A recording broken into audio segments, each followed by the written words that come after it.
Assalamualaikum warahmatullahi wabarakatuh.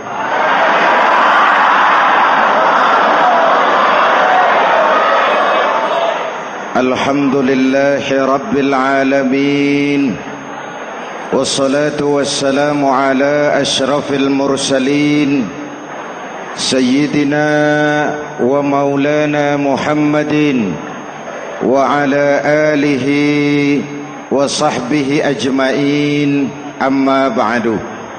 Para ulama yang saya muliakan, hadirin hadirat ma'asyiral muslimin yang saya cintai, banyak kita alami perubahan-perubahan yang terjadi, baik perubahan yang menyangkut sosial budaya, lebih-lebih yang menyangkut sosial politik. Yang tidak banyak mengalami perubahan adalah sosial ekonomi. Bahkan angka kemiskinan kita naik menjadi 3/5 dari total penduduk kita hidup di bawah garis kemiskinan, dan 20% diantaranya miskin mutlak. Perubahan-perubahan yang terjadi menyadarkan kita kepada kebenaran Al-Quran ketika Allah menyatakan wa tilkal ayyamu nudawiluha bainan nas. Hari itu kami putar di antara manusia. Ada saat datang, ada waktu pergi. Ada hari lahir, ada saat kembali, ada waktu dilantik, ada saat menyerahkan jabatan. Hari kami putar di antara manusia dan hidup cuma sekadar menunggu giliran. Soalnya kemudian di tengah perubahan-perubahan yang terjadi begitu cepat, what must we do now?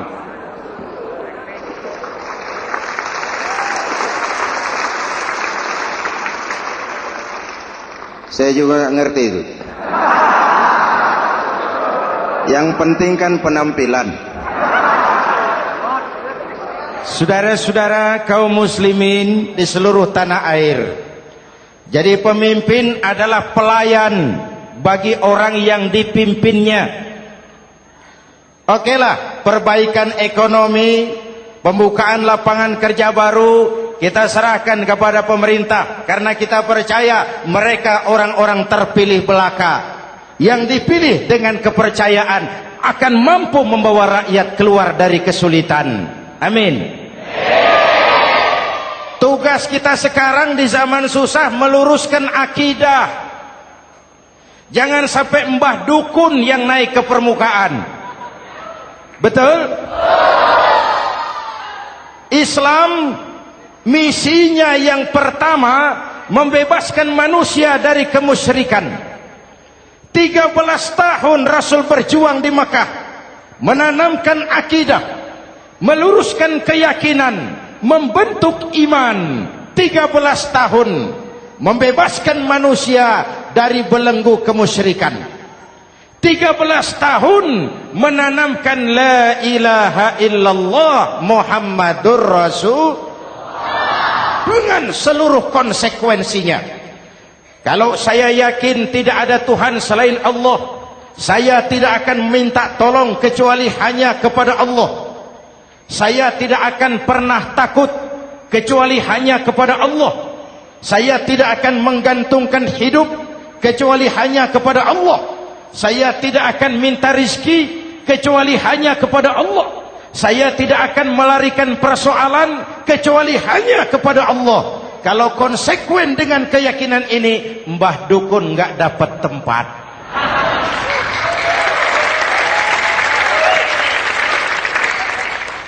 Akur? Ayo lihat secara sederhana. saya sandaran di tiang, tiangnya ambruk, sayanya jatuh.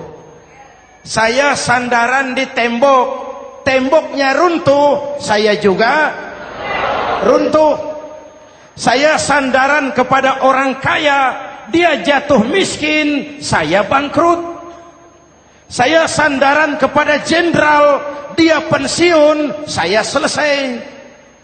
Tapi kalau saya sandaran hanya kepada Allah, Allah tidak akan pernah miskin, Allah tidak akan pernah lumpuh, Allah tidak akan pernah terpuruk, dan Allah tidak akan pernah berkurang kekuasaannya.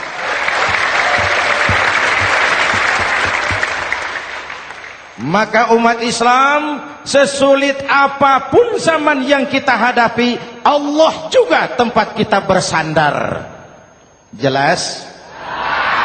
Selama ini kita iman dalam ucapan, tapi sekuler dalam perbuatan. Di masjid ada Allah, di kantor Allah tidak ada, maka korupsi merajalela.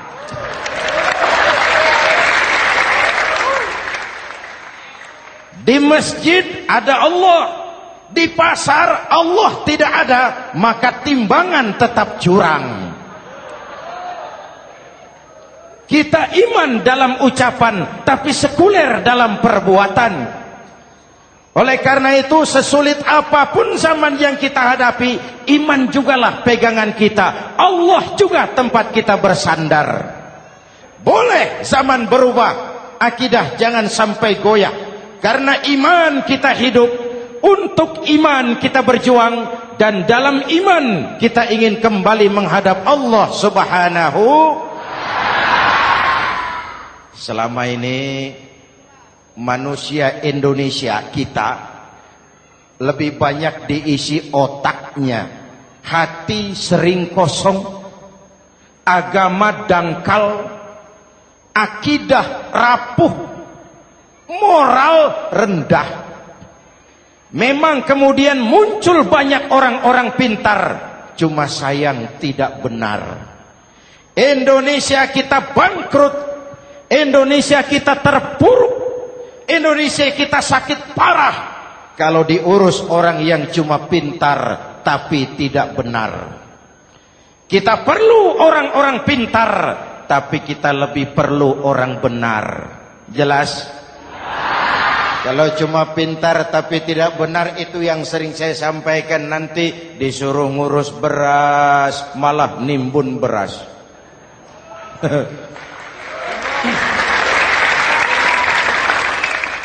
Disuruh ngurus laut malah jadi bajak laut. Disuruh ngurus hutan rame-rame jadi orang hutan. Jutaan hektar hutan Indonesia kita ini merupakan kekayaan sumber daya alam kita yang harus digunakan bagi sebesar-besar kemaslahatan rakyat. Yang disuruh ngurus hukum malah bikin hukum seperti pisau, tajam ke bawah, tumpul ke atas. Jangan heran lalu di masyarakat muncul street justice, pengadilan jalanan, sebagai refleksi dari ketidakpuasan melihat sikap hukum yang sangat berpihak. Kalau yang kecil salah, hukum cepat-cepat ditegakkan.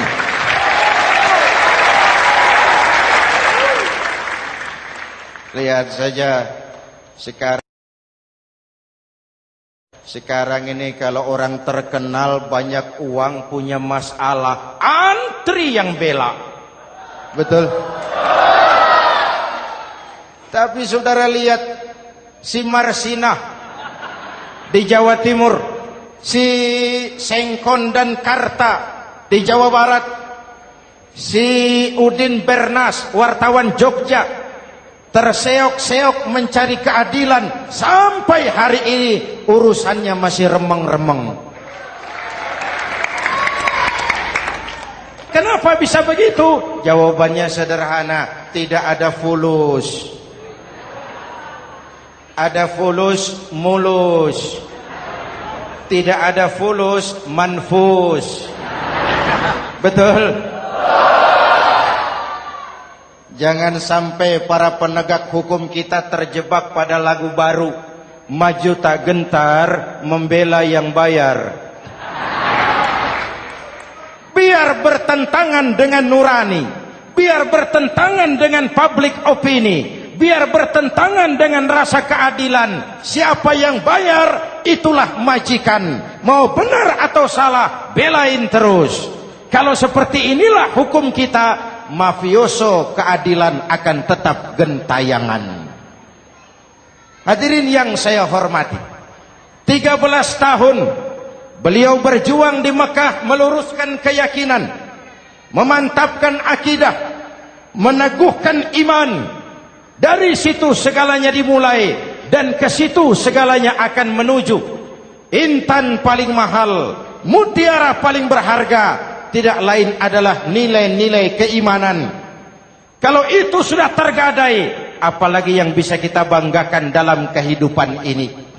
Kita merasa harta kita berharga, belum ada artinya ketimbang iman. Kedudukan kita punya nilai pun belum ada artinya ketimbang dengan nilai-nilai keimanan. Itu intan paling mahal, itu mutiara paling berharga. Harta baru ada manfaatnya kalau dilandasi dengan iman. Jabatan dan kedudukan baru terasa gunanya kalau dilandasi dengan keimanan. Kalau jabatan lepas dari iman, yang akan lahir Fir'aun baru. Jelas? Kalau harta terlepas dari iman, yang akan muncul adalah konglomerat korun. Kalau ilmu pengetahuan terlepas dari nilai dasar keimanan, maka yang akan muncul adalah ilmuwan pelacur yang menyalahkan yang benar, membenarkan yang salah untuk kepentingan pribadi. Dan kondisi seperti itu tidak akan membuat kita makin sehat. Oleh karena itu, pada kesempatan ini, pesan pertama saya, menghadapi zaman susah, tetap jaga akidah. Tetap pelihara keyakinan. Kesulitan bukan untuk ditakuti, untuk diatasi. Hidup adalah kerja keras, bukan keajaiban. Perubahan tidak akan datang hanya dengan simsalabim abragadabra. Perubahan tidak akan muncul hanya dengan berandai-andai. Perubahan tidak akan turun dari langit seperti turunnya embun di waktu malam. Perubahan adalah kerja keras. Sehingga Al-Quran membimbing kita, innallaha la yughayyiru ma biqaumin hatta yughayyiru ma bi anfusihim. Allah tidak akan mengubah keadaan suatu bangsa kalau mereka tidak mau mengubah apa yang ada di dalam diri mereka. Yang ada di dalam diri itu rule of thinking, state of mind, cara kita berpikir, cara kita memandang kehidupan, cara kita mengatasi persoalan. Hadirin yang saya hormati, inilah iman. Berangkat dari ini kita menyadari, ini ujian buat kita rakyat. Dan kita rakyat Indonesia ini kalau sama susah sih sudah kenyang. Ya Pak? Ya Pak? Kita ini sebagai bangsa mengalami apa yang disebut oleh Bung Karno up and down. Naik, turun, timbul, tenggelam, pasang, surut. 350 tahun dijajah oleh Belanda, kita susah. Berangkat Belanda, masuk Jepang, susah lagi. Pergi Jepang, datang nikah, susah lagi. Lalu kita merdeka, dirongrong oleh berbagai pemberontakan, susah lagi.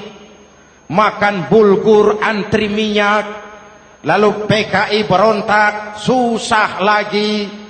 Muncul orde baru, lama-lama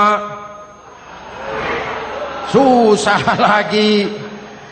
Orde baru selesai, naik reformasi, mulai repot nasi, susah lagi.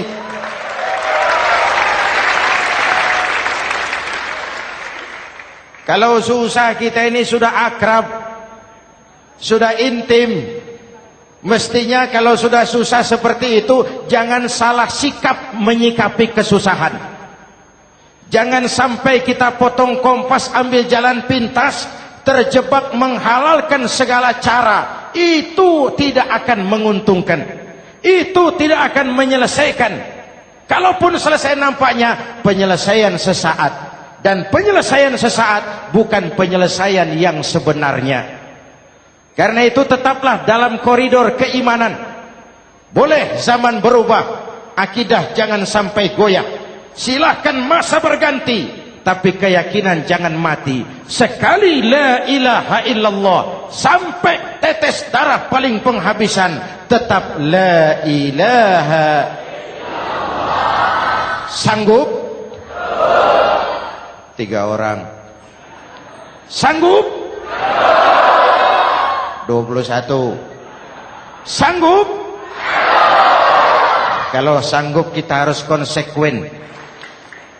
Saudara-saudara di seluruh tanah air, misi yang kedua dari Islam setelah membebaskan manusia dari kemusyrikan, membebaskan manusia dari ras diskriminasi, mengikat manusia dengan tali akidah. Sebelum Islam datang, manusia dibedakan oleh warna kulit, manusia dibedakan oleh faktor keturunan, manusia dibedakan oleh faktor harta dan benda. Adalah Rasul yang mengajarkan, innallaha la yanzuru ila suwarikum wala ila amwalikum walakin yanzuru ila qulubikum wa a'malikum. Allah tidak melihat potonganmu, Allah tidak melihat hartamu. Yang Allah lihat itu adalah hatimu dan amal perbuatanmu.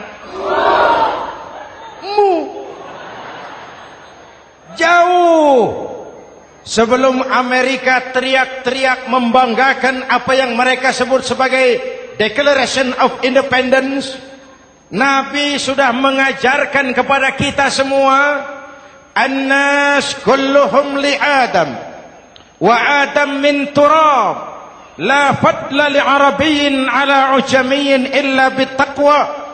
Seluruh manusia berasal dari Adam. Adam diciptakan dari tanah. Tidak ada kelebihan Arab dengan yang bukan Arab kecuali takwanya.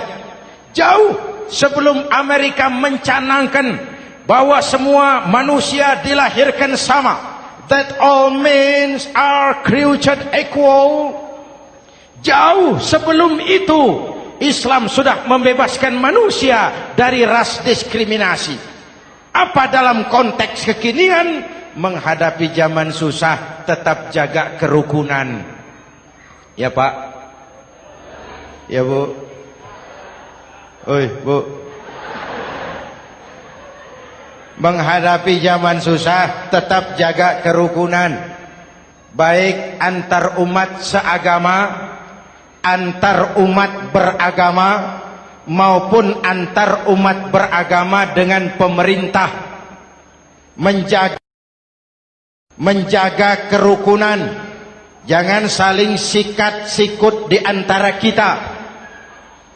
Sebab kalau sudah rukun, saya ajak berhitung, 1 ditambah 1 sama dengan, itu matematika namanya, hasilnya pasti. Tapi angka sosial hasilnya aneh. Saya ubah jadi angka sosial. Ayo kita berhitung lagi. 1 orang takut ditambah 1 orang takut sama dengan 2 orang setengah berani. Kenapa setengah berani? Karena sudah berdua. Tadi kan takut sendiri. Kalau sama-sama takut berkumpul jadi setengah berani. Kalau ditambah 1 orang takut lagi, 1 orang takut ditambah 1 orang takut ditambah 1 orang takut sama dengan 3 orang berani. Kenapa jadi berani? Karena sudah bertiga. Kita yang lemah, kita yang marginal, kita yang dikucilkan, bahkan kita yang dilecehkan, kalau mau rukun kita akan kuat dan tidak bakal dipermainkan orang.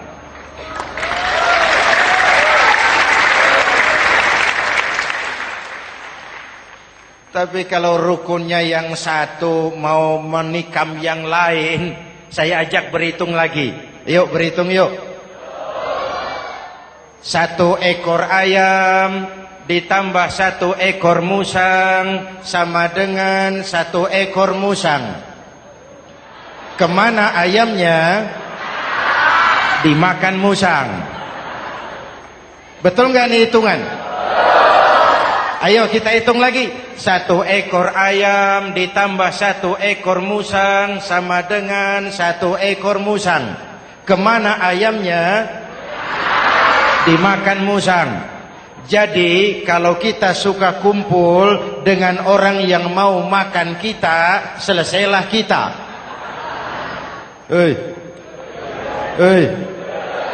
Maka kalau merasa kita ini ayam, yuk kumpul sama-sama ayam, pulang ke kandang ayam. Kalau ada ayam kumpul ke kandang musang, itu namanya ayam minum baygon. Jelas?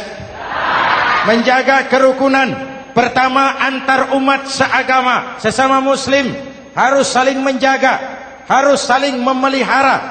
Baik dia muslim yang jadi kapolri, baik dia muslim yang jadi kasat, baik dia muslim yang jadi pengusaha, baik dia muslim yang jadi petani, nelayan, guru, semua komit menjaga semangat kebersamaan, rukun antar umat seagama.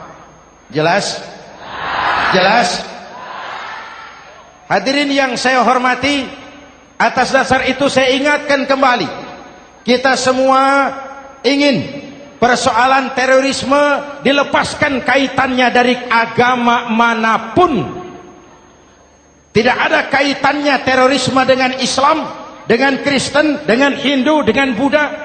Tidak ada kaitannya terorisme dengan pondok pesantren.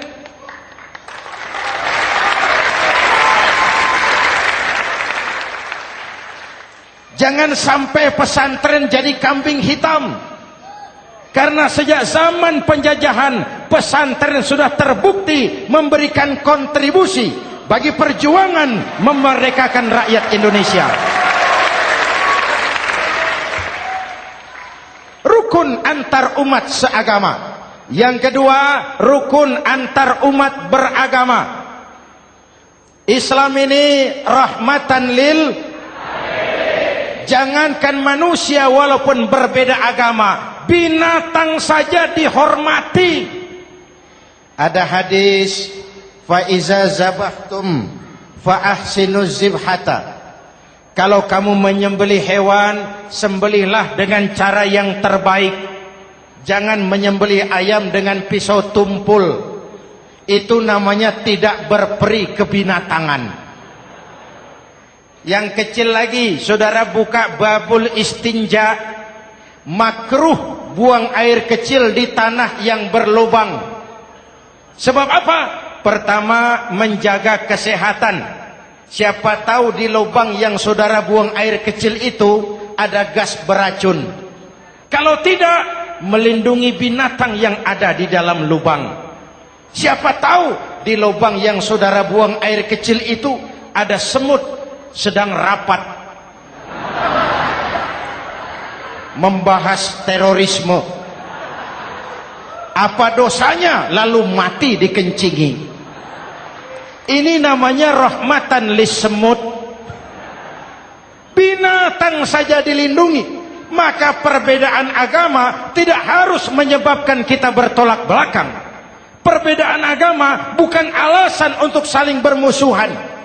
Apalagi kita sudah menyadari tentang kemajemukan kita, tentang kebinekaan kita, tentang keragaman kita. Rukun antar umat beragama. Saling menghormati, saling menghargai, tapi tetap dalam batas lakum dinukum. Lalu rukun antar umat beragama dengan pemerintah. Hadirin yang saya hormati, yang benar kita dukung, yang salah kita perbaiki dan kita tegur menurut cara-cara yang diajarkan oleh agama kita. Dan sholat berjamaah, pendidikan bernegara yang paling bagus. Tadi kita sholat ada imam, ada makmum. Betul? Makmum wajib ikut imam kalau imam benar sholatnya. Rakyat wajib ikut pemimpin kalau pemimpin benar mimpinnya. Masyarakat Islam ini loyal. Masyarakat Islam ini bukan pemberontak. Masyarakat Islam ini taat dan setia. Kapan? Kalau imamnya benar. Imam takbir, makmum. Imam ruku, makmum. Imam i'tidal, makmum. I'tidal. Imam sujud, makmum. Tapi kalau imam keliru, mestinya imam ruku malah sujud. Salah imam ini. Tegur. Siapa yang wajib negur? Makmum yang saf terdepan. Anggota DPR.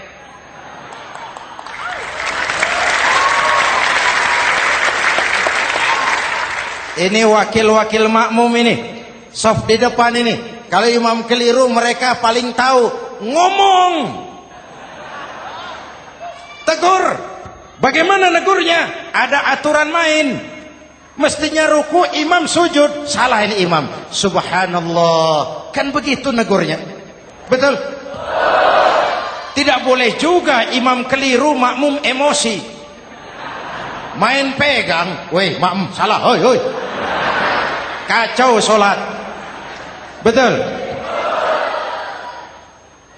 Anggota dewan ini, saf di depan. Itu kalau imam keliru. Satu saat imam buang angin. Namanya manusia bisa buang angin toh. Apa makmum lalu berkata, demi kesetiaan saya kepada imam, imam buang angin, saya lebih keras lagi. Itu namanya fanatisme buta, loyalitas yang goblok. Imam buang angin, minggir. Iyyaka na'budu wa iyyaka nasta'in. Sampai situ imam buang angin, minggir imam. Lalu saf yang di depan maju. Tidak usah bikin sholat baru, teruskan pekerjaan imam. Ihdinas siratal mustaqim. Teruskan. Kenapa? Kalau bikin sholat baru lagi, nanti buang angin lagi. Bikin lagi sholat. Kapan selesainya sholat? Kapan selesainya membangun negara ini? Yang penting imam tahu diri, buang angin, minggir.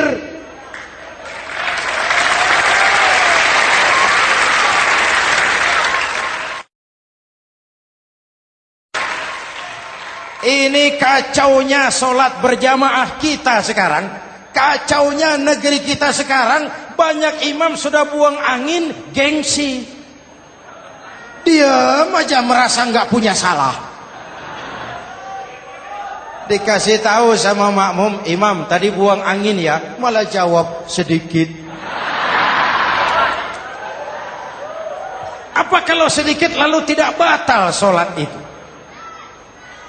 Mekanisme kehidupan sosial yang diatur lewat tuntunan sholat berjamaah. Sehingga Nabi berpesan, kun imaman muta'an au ma'muman muti'an fala takun thalisan jazu'a. Kalau jadi pemimpin, jadilah pemimpin yang ditaati. Kalau jadi makmum, jadilah makmum yang mentaati. Jangan jadi golongan ketiga pemecah belah. Di depan tidak jalan, di belakang takut, ditaruh yang di tengah, di depan didorong, yang belakang ditendang. Ini namanya biang kerok. Saudara-saudara, dari uraian singkat ini saya ambil beberapa catatan pokok. Pertama, kalau ada intan paling mahal, kalau ada mutiara paling berharga dalam hidup kita, itu tidak lain adalah karena keyakinan. Hidup jadi indah, hidup jadi berharga, hidup jadi berarti kalau didasari atas sebuah keyakinan. Dan keyakinan itu tidak lain adalah nilai iman kita, akidah kita kepada Allah Subhanahu wa taala. Yang kedua, tetap menjaga kerukunan. Sesulit apapun zaman yang kita hadapi, kita tetap harus menjaga semangat kebersamaan. Kita harus tetap menjadi lem perekat yang menjaga keutuhan baik sebagai bangsa maupun sebagai umat. Perbedaan adalah wajar, harus dihormati sebagai ciri kehidupan berdemokrasi. Tapi jangan perbedaan menjadi sebab kita bermusuhan, dan jangan perbedaan menyebabkan kita saling berpecah belah. Hormati perbedaan, jangan perbedaan dipandang sebagai permusuhan. Dengan akidah yang kuat dan kebersamaan yang kokoh, ayo kita hadapi kesulitan, kita atasi kesulitan, dan dengan kerja keras untuk menyongsong hari esok yang lebih pasti. Mari kita Fatihah. Semoga Allah memelihara kita bangsa Indonesia ala hadhihi niyyah wa ila hadratin nabi. Al-Fatihah.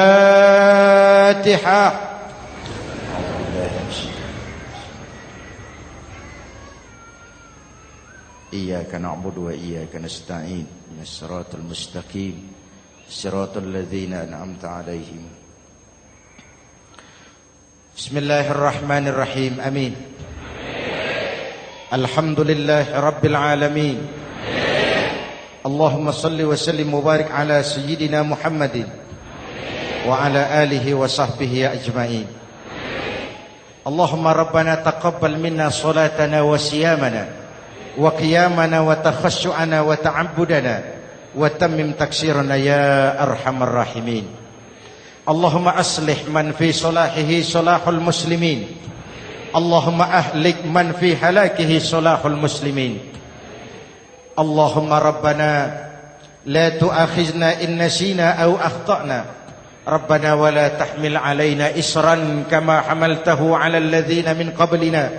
Rabbana wa la tuhammilna ma la taqata lana bih wa'fu 'anna waghfir lana warhamna anta maulana fansurna 'alal qaumil kafirin. اللهم اجعلنا من السعداء المقبولين ولا تجعلنا من الأشقياء المردودين. أفضل ما قلته أنا والنبيون من قبلي لا إله إلا الله.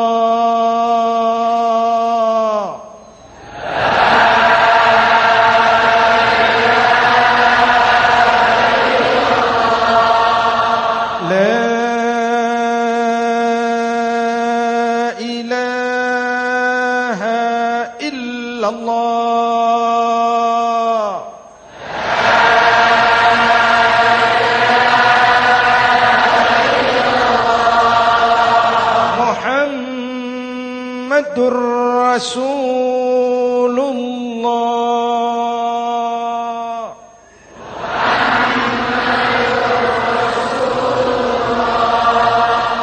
Sallallahu alaihi wa alihi wa sallam. Kalimatu haqqin 'alaiha nahya wa 'alaiha namut wa 'alaiha wa biha nub'atsu insyaallah minal aminin minal aminin minal aminin rahmatika ya arhamar rahimin. Sallallahu ala Sayyidina Muhammad wa ala alihi wa sahbihi ajma'in. Ana rabbika rabbil izzati amma yasifun. Salamun alal mursalin. Walhamdulillahi rabbil alamin. Jumpa lagi di lain kesempatan insyaallah. Wassalamualaikum warahmatullahi wabarakatuh.